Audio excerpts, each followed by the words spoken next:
Les amis, bonjour. Je reviens vers vous avec une petite vidéo encore. On va finir de faire cette étude sur les témoins de Jéhovah en petites étapes. Vous aurez l'occasion de vous abonner si vous voulez pour voir à chaque fois les vidéos. J'en ai déjà sorti une. Les témoins de Jéhovah, l'impasse. C'est une impasse. Donc on fait une doctrine et pour la rendre crédible, c'est simple, on va dans la Bible et puis on change les mots. Falsification. Inutile de discuter avec les membres de cette secte Bible en main, parce qu'il faut savoir qu'ils n'ont pas la même Bible que vous. On va s'intéresser à ce fondateur de cette secte des Jéhovah, Charles Taze Russell. Alors, en 1868, c'est-à-dire il avait 16 ans, il est membre de l'église congrégationniste et de la YMCA.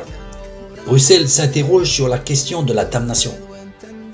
Bon, pourquoi s'interroger déjà? On le voit que dans sa jeunesse, il lisait la Bible tard jusque dans la nuit.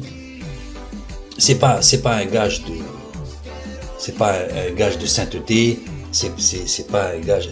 C'est simplement une confirmation qu'il recherchait et qu'il était enclin à l'étude de la Bible. Très bien. Mais seulement étudier pour dériver, à la rigueur, c'est pas la peine d'étudier. Si c'est pour arriver dans des cul-de-sac et des fausses doctrines, la Bible, c'est pas de l'étudier, c'est de l'accepter. Après, on a le droit du regard et de vérifier. Il n'y a pas de souci, on peut vérifier.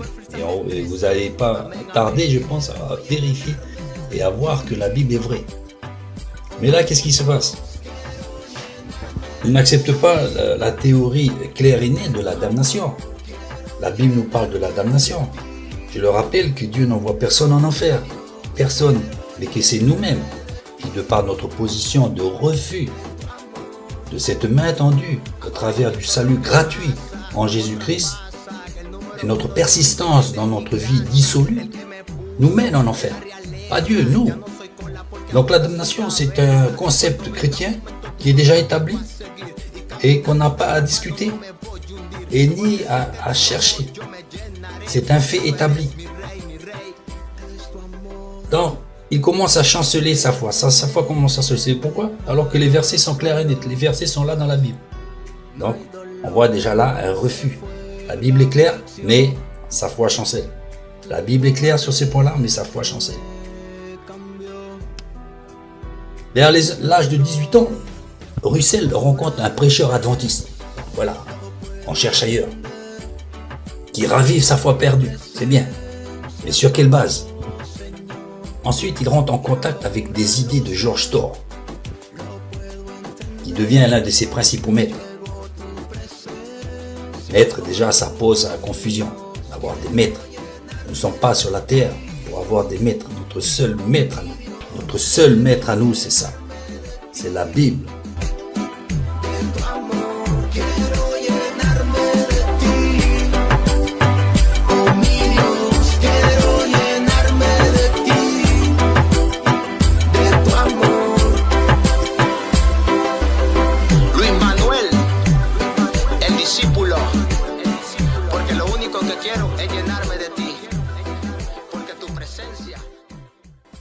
Nous pouvons y construire et trouver une foi solide.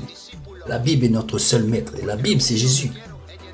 La Bible est l'émanation de Jésus. C'est un livre inspiré.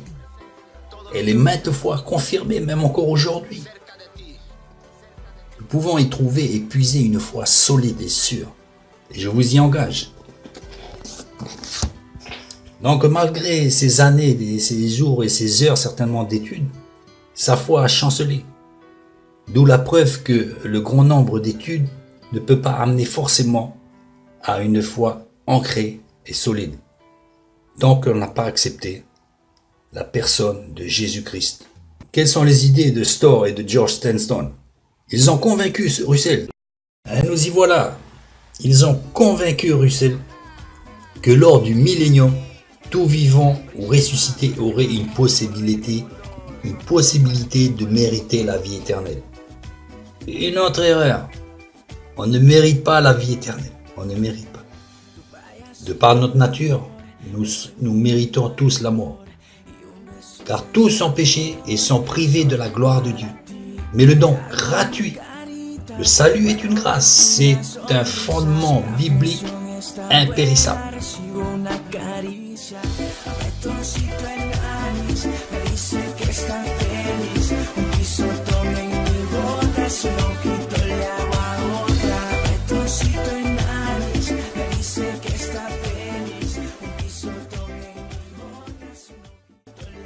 Nous sommes sauvés par grâce, afin que personne ne se glorifie. La Bible est claire et nette. Vous pouvez étudier des soirs et des soirs, aller dans toutes les congrégations. Si vous n'acceptez pas simplement la Bible, alors vous perdez le temps. Vous perdez votre temps. Mieux vaut aller prendre une canne à pêche, faire de la plongée sous-marine, grimper les montagnes, faire ce que vous voulez. Évitez d'étudier la Bible. Évitez. C'est pas la peine. Si vous ne comprenez pas ces choses évidentes, claires et nettes, noir sur blanc, alors arrêtez d'étudier. Je vous le dis, arrêtez d'étudier. Hein? On le rappelle qu'avant qu'ils s'appellent les témoins de Jéhovah, c'était les étudiants de la Bible. Ils ont étudié. Et aujourd'hui, vous voyez, c'est un cul-de-sac. Alors s'il vous plaît, arrêtez d'étudier. Arrêtez.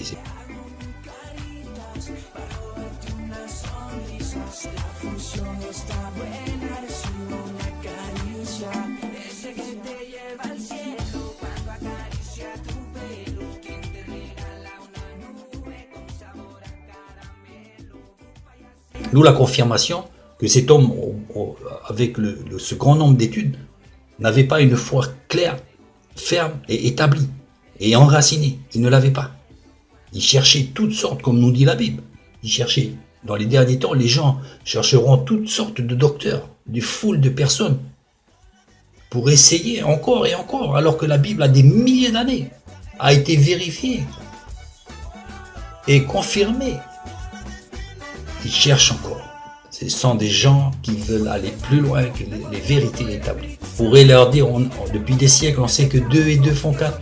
Ils chercheront toujours à savoir si on ne peut pas faire 5 ou 6. Voilà ce genre de personnes. 2 et 2 font 4, mais dans leur esprit, non, c'est pas possible. C'est sûr que ça fait 3 plus 99. Des gens d'esprit tordu. Ce sont des gens d'esprit assez tordus, assez tourmentés même. Hein? Voilà qui sont ce genre de personnes. Alors à partir de 1870, Russell forme avec sa famille et quelques amis de Pittsburgh un groupe qui serait comme une classe où on n'étudierait rien d'autre que la Bible.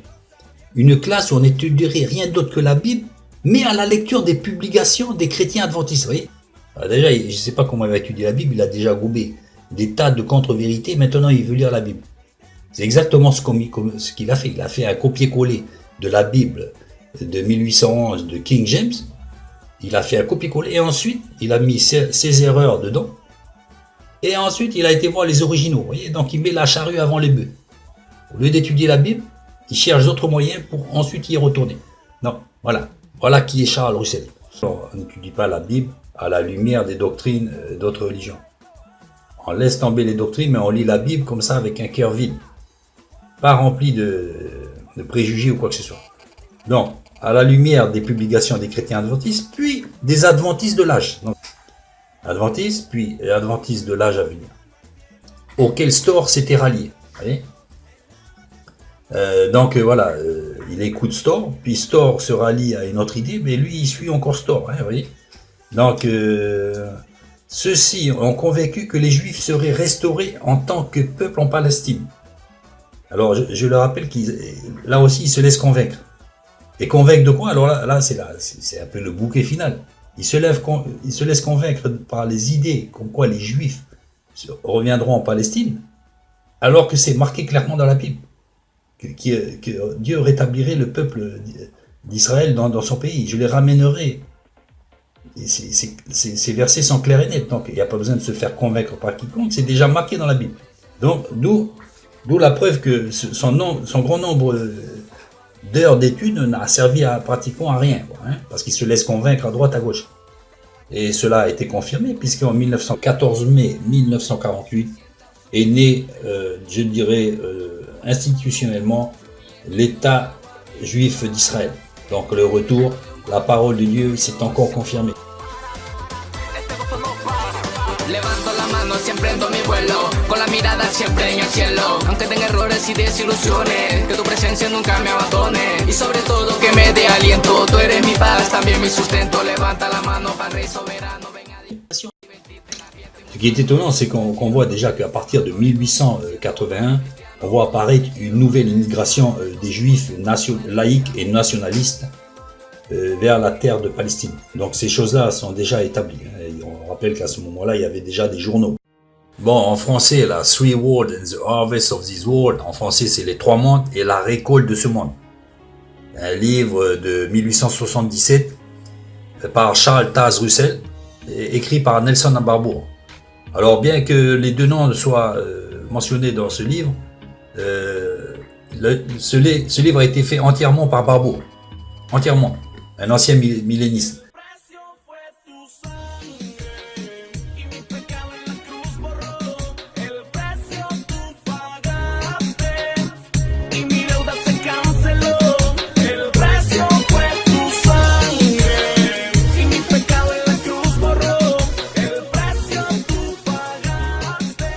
Donc on voit que il ne met que son nom, mais bon, il se laisse embarquer dans cette histoire, hein, puisque ce livre est entièrement écrit par Barbour. Que nous parle de ce livre?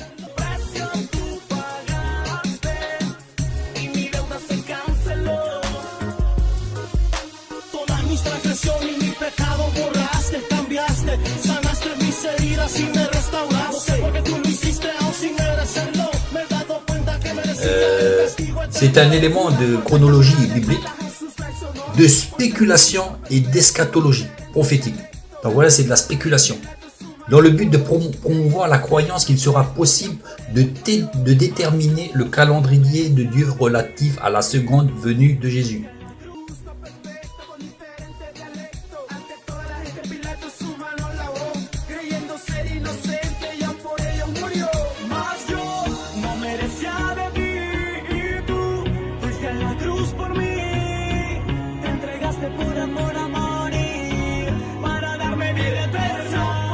On le rappelle que Jésus lui-même ne sait pas l'heure et le jour de sa venue.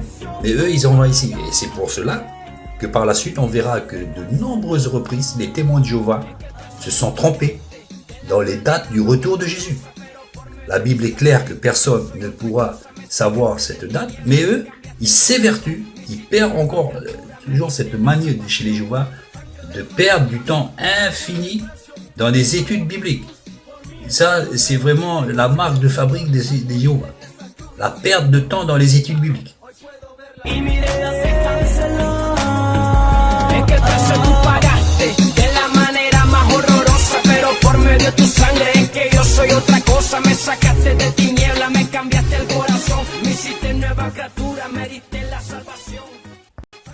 Et là, Russell, pareil, il reprend les théories du retour de façon invisible depuis 1874. On le voit par la suite, cette date changera. Et je ne vais pas faire une heure avec Russell, Taze, Charles, mais je vais synthétiser.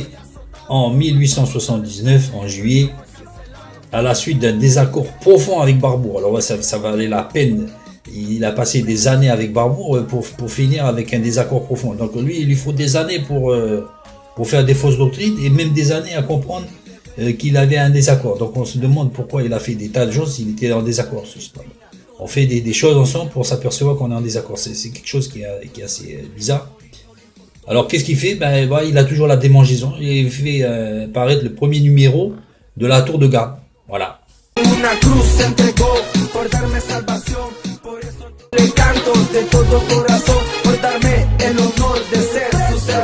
Et en y expliquant cette séparation, donc il se justifie. Le problème, c'est qu'avec toutes ces sectes-là, au lieu de chercher à conforter les églises existantes, ils se séparent pour faire des religions qui elles-mêmes, par la suite, se divisent. Donc, ils sont déjà à l'initiateur de divisions qui ensuite elles-mêmes feront des divisions. Donc, une petite parenthèse, le but aujourd'hui de tout chrétien, c'est de se rassembler. On est chacun dans notre congrégation, mais il faut essayer de, même si avec nos divergences, il ne faut surtout pas sortir pour faire de nouvelles religions. Il y a déjà assez de religions existantes Le but aujourd'hui, c'est de rassembler le corps de Christ, même avec nos différences, de chercher un moyen de nous rassembler, mais pas de nous séparer. La Bible est claire dans ce sens-là. Tous ceux qui engendrent et qui procurent des divisions n'hériteront pas du royaume de Dieu.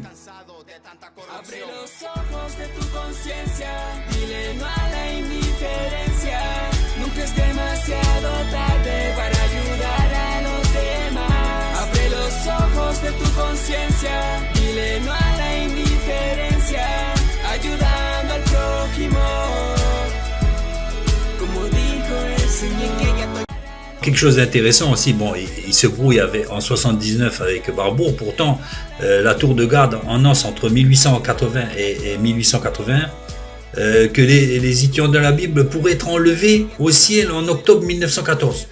Hein? Donc c'est même pas les croyants, la Bible nous parle que c'est les croyants, les rachetés, ceux qui se sont repentis, eux ils parlent des étudiants de la Bible. S'il fallait être étudiant de la Bible pour être enlevé, ça se saurait. Il suffit pas de lire la Bible, mais d'être repenti. Donc encore une contre-vérité. Donc toujours pareil, Jésus ne sait pas la date lui-même de son retour, mais eux, ça, ils essayent ils n'ont rien d'autre à faire qu'à chercher la date. Hein.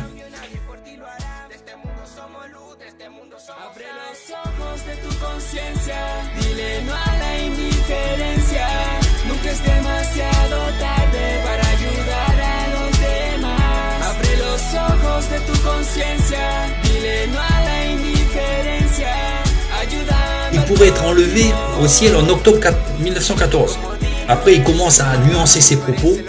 S'ensuit ensuite une rupture avec deux de ses principaux collaborateurs, c'est bien ce que je dis. Voilà, tac. Qui entraîne avec eux une partie des étudiants de la Bible. Vous voyez, c'est bien ce que je dis, le schisme continue. Ils fondent avec quelques amis la Watchtower Society, hein, la tour de garde, pour diffuser sa doctrine, pas la doctrine de la Bible. Hein. Plusieurs schismes suivent la rupture avec Barbour, John et Patton. Hein, vous voyez, plusieurs schismes. Dès 1880, Russell impose l'idée que la rançon n'est pas seulement payée par le Christ, alors que la Bible est claire. C'est seulement le Christ qui a payé la rançon, mais aussi par les 144 000. Les 140 000 auraient payé aussi la rançon pour notre salut.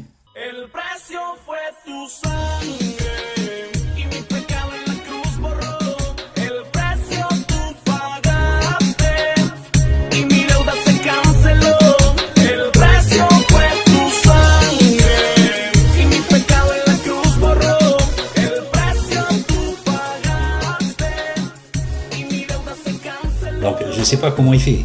Cela implique que la nouvelle alliance n'est pas encore rentrée en vigueur, puisque tous les membres des 144 000 ne sont pas encore montés au ciel. Vous voyez, alors là, ça y est. Là, ils s'embrouillent. Au lieu d'accepter clairement ce que nous disent les Écritures. Ce n'est pas le but de salir Russell, mais voilà, on voit quand même que cet homme était assez perdu. En 1879, il épouse Maria Ackley. Cette union restera stérile.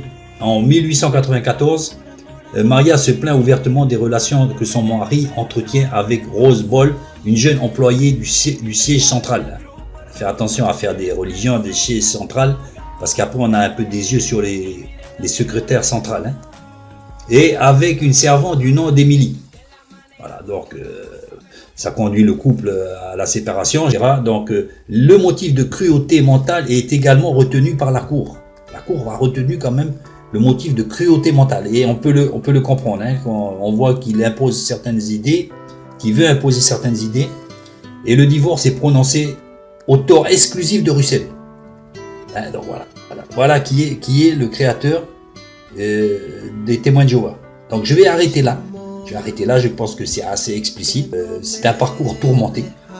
Quand même, je vais rajouter quand même que ceux qui se réfèrent aux témoins de Jéhovah et donc à son auteur, je pense qu'ils auraient meilleur motif à se référer à autre chose. Parce que là, quand même, c'est un boulet assez lourd à porter. Ben alors pourquoi la traduction de cette nouvelle Bible? Parce qu'il estime que les versions actuelles sont de facture archaïque. Plus adapté avec le langage de l'époque. Bonne idée. Le problème, c'est qu'il a mis pas mal de fausses doctrines dans cette Bible et a entraîné un paquet de personnes dans l'erreur et dans les fausses doctrines.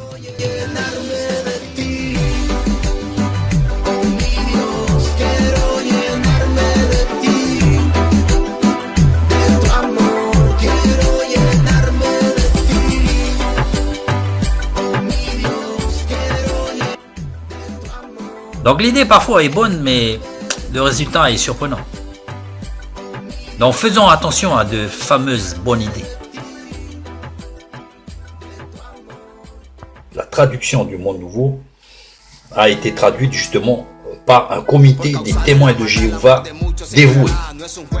Et donc, ce comité de témoins de Jéhovah reste anonyme. On ne sait pas qui c'est, s'ils ont des compétences ou quoi. Pourquoi? Simplement pour rendre toute la gloire à Dieu. Alors c'est pratique. Comme ça, on n'a aucune vérification. Depuis des siècles, les versions bibliques ont été traduites d'après les originaux araméens, grecs et hébreux. Mais là, c'est le contraire. On n'a fait qu'un simple copier-coller de la Bible de King James de 1611. Il fit donc un plagiat de la Bible de King James, instituant des points doctrinaux erronés, et revint ensuite vers les textes originaux grecs et araméens pour pouvoir peaufiner cette fausse doctrine.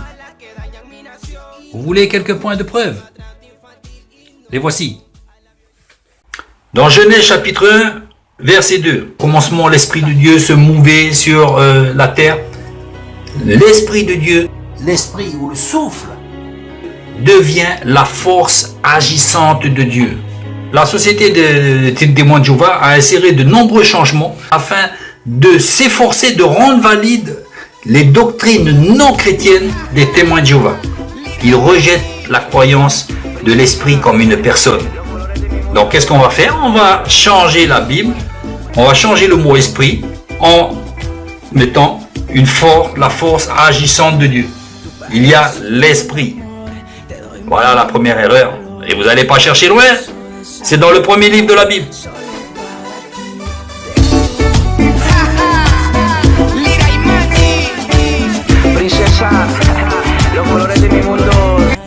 Quelques exemples. Le terme grec qui est stauros, qui est traduite par croix en français, eux le traduisent par poteau de torture. Car les témoins de Jéhovah ne croient pas que Jésus-Christ a été crucifié. Autant on le voit très bien dans le Nouveau Testament où Jésus dit « Regarde mes mains, elles ont été percées ». On ne peut pas faire ça dans un... Qu'est-ce qui t'est arrivé Jésus? T'as les mains percées? Non, on ne parle pas de ça. C'était un poteau de torture. Non, on m'a rien fait. C'était un poteau de torture.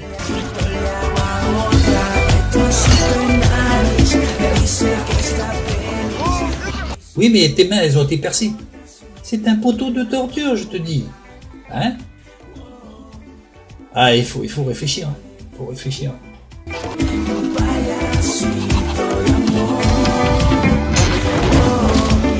Alors, les termes hébreux de Sheol et en grec de Hadès et de Gehenna, Tartaros, les témoins de Jéhovah ne les traduisent pas par enfer parce qu'ils ne croient pas à l'enfer.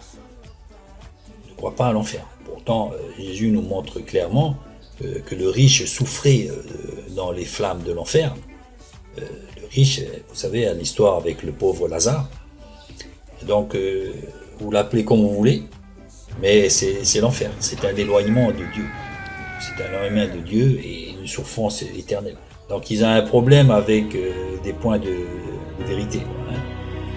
Alors, le terme grec aussi, parousia, qui veut dire la parousie, le retour de Jésus-Christ, eux, ils le traduisent par présence. Parce que pour eux, Jésus est déjà venu là. Je ne sais pas si vous l'avez vu au coin de la rue, mais il est arrivé depuis le XXe siècle. Là, le monde empire de jour en jour, mais Jésus est arrivé, vous inquiétez pas.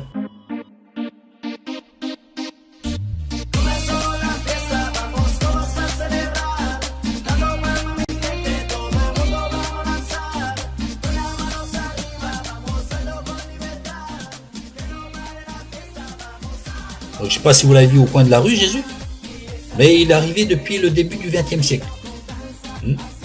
Alors, parousia a été traduit par présence. Je ne sais pas si vous avez senti la présence du Seigneur, mais parousie, ça veut dire une apparition. Parousie, c'est l'apparition de Dieu. Ce n'est pas une présence. La Bible dit clairement, en un clin d'œil, Jésus apparaîtra. Donc, rien à voir avec une présence. La présence de Dieu sur la terre, elle est là depuis des siècles et des siècles. C'est son domaine, c'est son jardin, même si maintenant c'est dans la puissance, c'est plutôt la puissance de Satan qui gère ce monde. Mais Dieu est toujours là.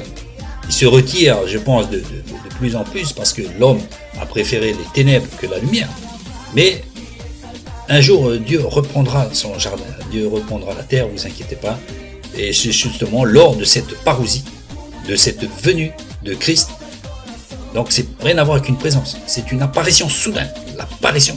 Le Seigneur revient chercher son Église. Et on voit bien là la tentative de contournement, de détournement des textes originaux pour faire asseoir leur doctrine, mais peine perdue. Peine perdue, les textes sont là, disponibles à tout le monde et vérifiables. Et voilà mes amis, cette vidéo est terminée, j'espère que ça vous a plu. Ne manquez pas la suite de cette émission sur les témoins de Jéhovah à Saint-Impasse. Non dans le but de détruire quiconque cherche la vérité, mais pour de nous amener, eux, nous, moi, tout le monde, à la connaissance de la vérité, car cette vérité vous affranchira et vous rendra libre. À la prochaine.